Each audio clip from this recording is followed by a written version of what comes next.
Dipset may have been the movement that turned Cameron into a star, but it definitely wasn't the only thing that kept his name alive.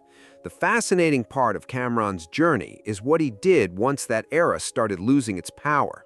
He kept opening new doors, exploring different lanes, and that's where the real business lesson comes in. When one opportunity stops working, you better be ready to build the next one.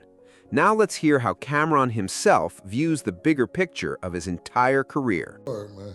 What's up, nigga? Oh, wait. Before I get into you got high expectations. Mhm. If you didn't turn out, it's a two-part question. How would you judge your career as an entertainer? That's the first one. Let's get to the first one. How would you judge if you stepping outside of Cam and looking? How would you judge your career? How would I judge my career as an entertainer? On a scale of 1 to 10, probably an 8. Probably an 8, maybe an 8.5, because of my longevity.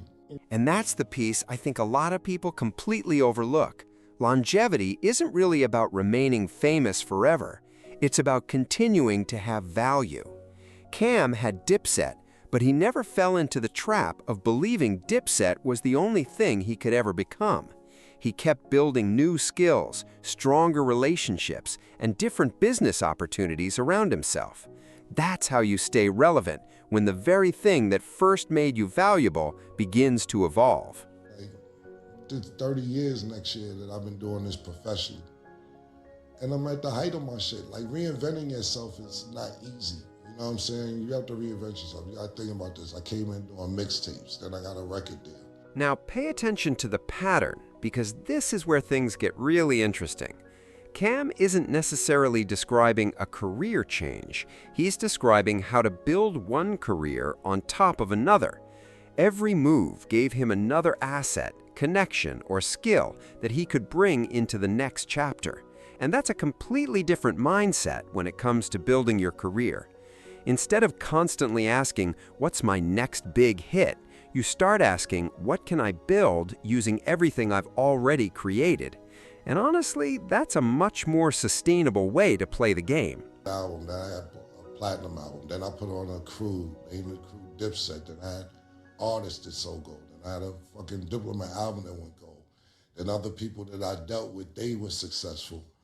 Then you throw the fashion into it. Every year, a nigga dressed like me for Halloween with the pink on and the phone and everything else. Then I'm part of a culturally,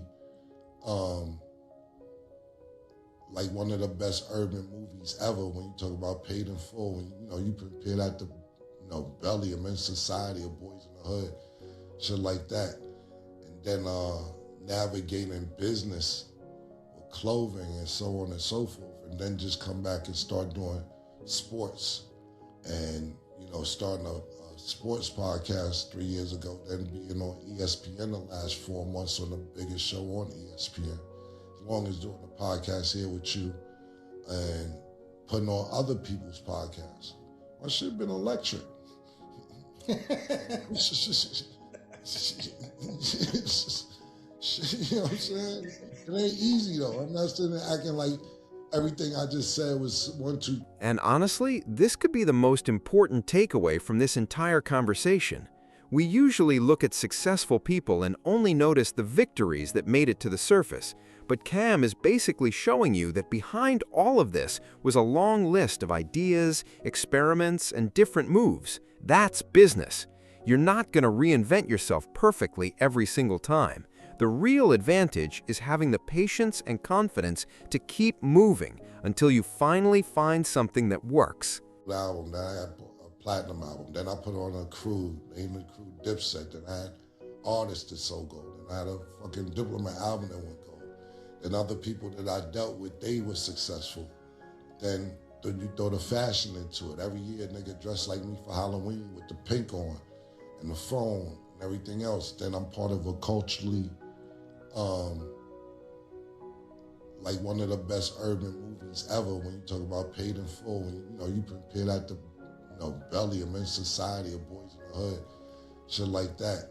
And then navigating business with clothing and so on and so forth. And then just come back and start doing sports and, starting a sports podcast 3 years ago, then being on ESPN the last 4 months on the biggest show on ESPN. As long as doing a podcast here with you and putting on other people's podcasts. My shit been electric. You know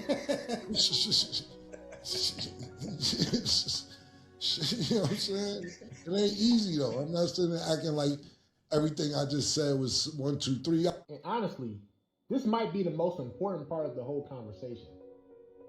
We usually look at somebody successful and only see the wins. Cam is basically telling you there was a bunch of ideas behind all of this. That's business. You're not going to reinvent yourself perfectly every single time.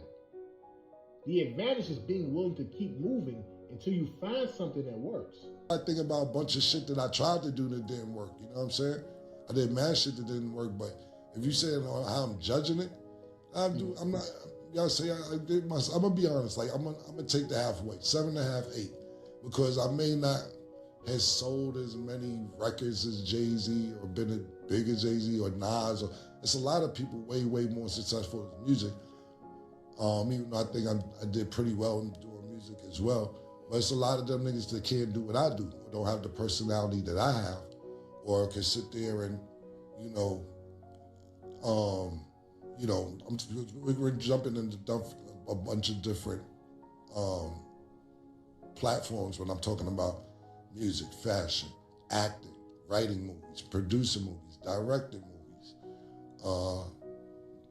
knowing sports. Like, even like people think like, yo, you look at things and be like, yo, this shit is easy, man. I go up there and I talk my sports. I say my shit. You gotta realize we kind of changed the landscape of that to where niggas is cursing on ESPN at 12 in the afternoon. Everybody got a podcast. Not saying niggas ain't have a podcast before, but niggas like, yo, if Cam and Mace could do it, we could do it too. So I just think how people look at sports the last 2-3 years, or how they give takes on sports, is totally different. Then you have to think about navigating that from the internet to being on a nationally televised show on cable or ESPN, which is in 100 million homes, and having I can still be Cam, but I can't be over there like, man, fuck that, Stephen A. I can't get up there and be like, fuck is you talking about? You gotta be able to have different temperaments in different rooms, you know what I'm saying? So, and shout out to Stephen A. and thank you for the opportunity at ESPN and Disney and all that shit. But yeah, I would say 7.5, 8, man. You know what I mean? So I think I've done pretty well for the last 30 years, especially reinventing myself. Yeah, I take the over, my nigga. Next show, BB, we getting Will in here, man. I'm getting my nigga Will a chair, man. We gonna get him in here next show, man. Because the high expectations thing, all right, so, because you just said, I know it sounds crazy when I say working 5 days for 10 months or whatever. So if you wasn't a rapper, ball player, what job you think you would have been involved in? Because I can't see you doing customer service, anything customer service.